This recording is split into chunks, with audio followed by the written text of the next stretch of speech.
সমস্ত হলটল খালি করবার কথা বলে দিয়েছে। আমি এটাও জানি না যে ছাত্রদের প্রতিক্রিয়া কি এখন পর্যন্ত বলতে পারবো না।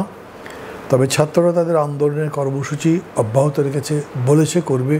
তার মানে শিক্ষার্থী যারা কোনো দল করে না, সমস্ত শিক্ষার্থী দেশের একদিকে দাঁড়িয়ে গেছে সরকারের বিরুদ্ধে। হলে হলে আমি দেখলাম যে ছাত্রলীগের যা সমস্ত পান্ডা অবৈধ দখল করেছে তাদের সিট এবং যা যা ফেলে দিচ্ছে নিচে। মানে মানে রাগটা কত তীব্র হলে এটা করতে পারে।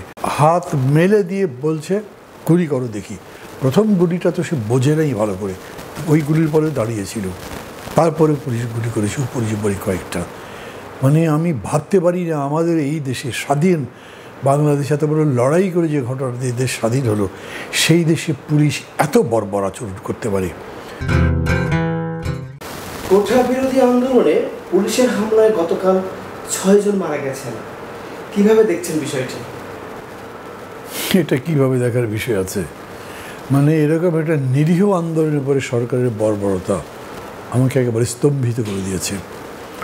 বিশেষ করে আমি ইউটিউবে অন্যান্য জায়গায় দেখেছি আবু সাইদ নামের যে ছেলেটাকে রংপুরে মারা হলো, সে রাত 10টার সময় তার ঘরে ফিরবার কথা ছিল, মায়ের কাছে যাওয়ার কথা ছিল। এবং পরিবারের যেটা অবস্থা বলা হয়েছে, পরিবারটা খুবই দরিদ্র। সে নিজে টিউশনই করত। সে আবার ওইখানকার এই যে ছাত্রদের আন্দোলনের সমন্বয় কমিটির সমন্বয়ক ছিল। সে দাঁড়িয়ে বলেছে মারো। আমি হাত মেলে দিয়ে বলছে গুলি করো দেখি। প্রথম গুলিটা তো সে বোঝে নাই ভালো করে, ওই গুলির পরে দাঁড়িয়েছিল, তারপরে পুলিশ গুলি করেছে উপরি কয়েকটা। মানে আমি ভাবতে পারি না আমাদের এই দেশে স্বাধীন বাংলাদেশ এত বড় লড়াই করে যে ঘটনা দেশ স্বাধীন হলো, সেই দেশে পুলিশ এত বর্বর আচরণ করতে পারে। এবং মানে এটাকে আমি বিচ্ছিন্ন ঘটনা দেখছি না, ঠিক একইভাবে সারা দেশে সরকার শুধুমাত্র ন্যায়সঙ্গত একটা দাবি, তার মধ্যে রাজনৈতিক স্বার্থ, সরকার উৎখাতের ষড়যন্ত্র কত কি আবিষ্কার করে এই সমস্ত কাজ করেছে। মানে আমি এটা নিন্দা জানাবার ভাষা জানি না। আমি খুবই ব্যথিত এবং আমি মনে করি যে এই ধরনের অন্যায়ের মূল্য দিতে হবে যারা এই কাজ করেছে। মানে সরকারের কথা বলছি, খুব সহজে পার পেয়ে যাবে তারা যা মনে করেছে। অতঃপর যেটা করেছে সমস্ত হলটল খালি করবার কথা বলে দিয়েছে। আমি এটাও জানি না যে ছাত্রদের প্রতিক্রিয়া কি এখন পর্যন্ত বলতে পারবো না। তবে ছাত্ররা তাদের আন্দোলনের কর্মসূচি অব্যাহত রেখেছে, বলেছে করবে। তার মানে শিক্ষার্থী যারা কোনো দল করে না, সমস্ত শিক্ষার্থী দেশের একদিকে দাঁড়িয়ে গেছে সরকারের বিরুদ্ধে। হলে হলে আমি দেখলাম যে ছাত্রলীগের যা সমস্ত পান্ডা অবৈধ দখল করেছে তাদের সিট এবং যা যা ফেলে দিচ্ছে নিচে। মানে মানে রাগটা কত তীব্র হলে এটা করতে পারে। গেস্ট রুম সব টস। এখন ওগুলো কোনো কিছু করছে না। পুলিশ এখন নেমেছে, বিজিবি নেমেছে। আমার কাছে অবাক লাগে, পুলিশ বিজিবি মানে এদেরকে কেন না মনে হচ্ছে ছাত্রলীগের সাপোর্টে তো। কারণ এরা যে হলে ঢুকেছে তখন পুলিশ দাঁড়িয়ে দাঁড়িয়ে দেখেছে। এক মায়ের আরতি দেখলাম, উনি বলছেন আমার ছেলেকে মারলো কেন, আপনারা সাংবাদিকরা কি করলেন, কেন লিখলেন না, কেন তার ছবি নাই। ছাত্ররা বলছে ওই যে পুলিশ দাঁড়িয়ে আছে আর ওর অস্ত্র নিয়ে ছবি ছাপা হয়েছে, কয়েকজন ছেলে অস্ত্র নিয়ে ঘোরাঘুরি করছে, ঘুরছে ফিরছে, ওদের দেখে না, পুলিশ দেখছে না। মানে এত বড় ব্যভিচার, এত বড় স্বৈরাচার, এত বড় স্বেচ্ছাচারিতা এরকম করে চলতে পারে না। চট্টগ্রামে বুক চেতিয়ে জীবন দিয়েছেন আর একজন শিক্ষার্থী। এরকম মৃত্যুর পর গণজাগরণ বা গণ অভ্যুত্থান কত দূর? না, ওটা যদি বলেন তাহলে গণজাগরণ তো হয়েছে।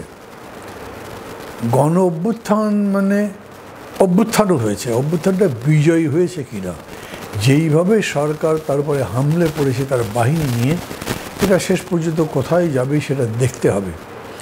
আমি আদর্শিকভাবে চিন্তাগতভাবে বিশ্বাস করি জনগণের, বিশেষ করে এই শিক্ষার্থীদের রক্তদান বৃথা যাবে না আজ কিংবা কাল।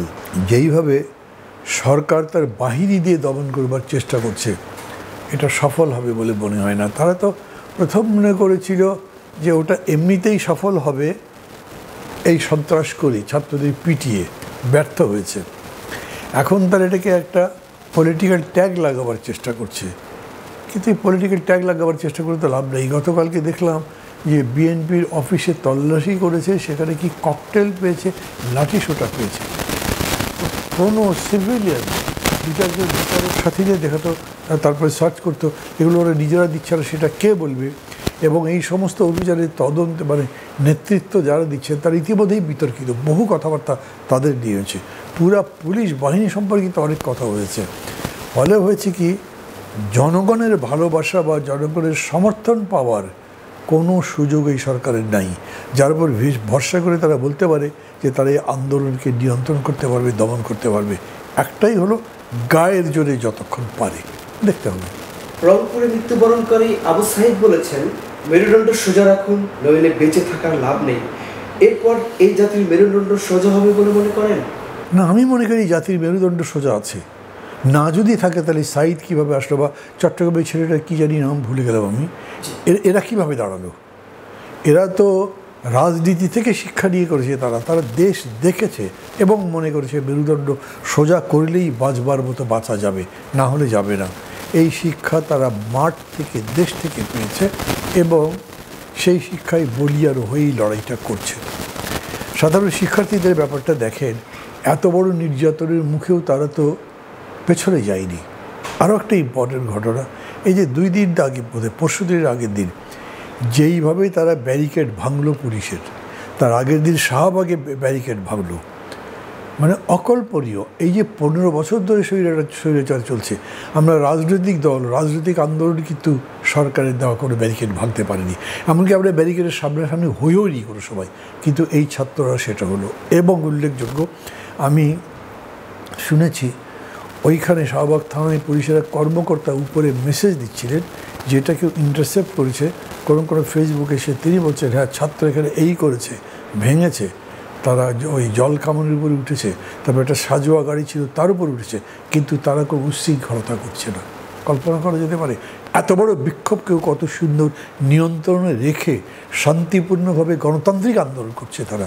মানে দুঃখের বিষয়টা হচ্ছে যে আওয়ামী লীগের মতো একটা দল আজকে এত নিষ্ঠুর, এত নৃশংস হয়েছে যে এদেরকে গুলি করে 6-7 জন মেরে ফেলেছে, ভাবাই যায় না। শিক্ষকরা কেন ছাত্রদের পাশে দাঁড়াচ্ছেন না, কারণ কি? না, দাঁড়াচ্ছেন না কি বললো? আমি তো জাহাঙ্গীরনগর কী বলে, হ্যাঁ জাহাঙ্গীরনগর বিশ্ববিদ্যালয়ের শিক্ষকদের যেটা দেখলাম, মুখে কালো কাপড় বেঁধে শিক্ষার্থীদের পক্ষে দাঁড়িয়েছেন, তারা তো ইন্টারভিউ দিয়েছেন, এগুলো কোনো টিভিতেও সম্ভবত দেখিয়েছে, এবং তারা বলেছে আমরা আমাদের ছাত্রদের নিরাপত্তার জন্য তাদের পাশে দাঁড়াচ্ছি।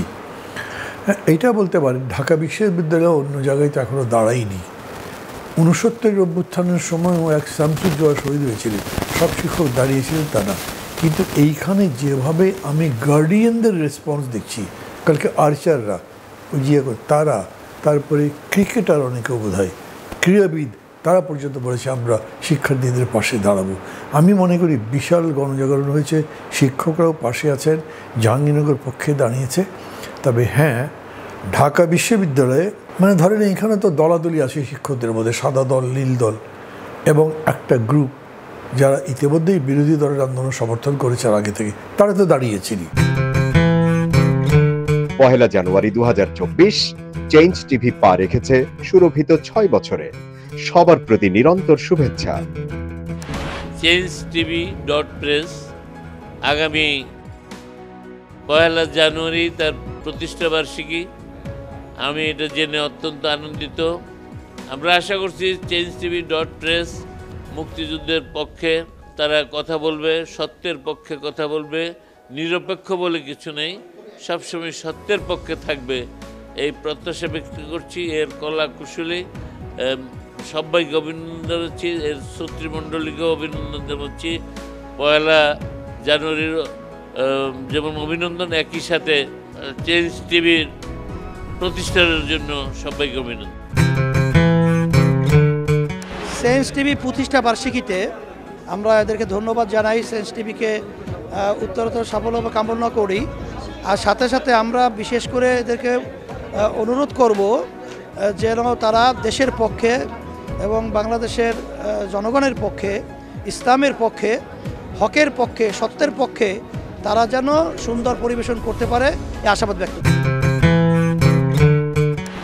আমি শুনে খুবই খুশি হয়েছি। চেঞ্জ টিভি প্রতিষ্ঠার পর থেকে এটি অত্যন্ত বস্তুনিষ্ঠ খবর পরিবেশন করছে। তাছাড়াও দেশের অর্থনীতি, রাজনীতি, বিভিন্ন বিষয় নিয়ে তারা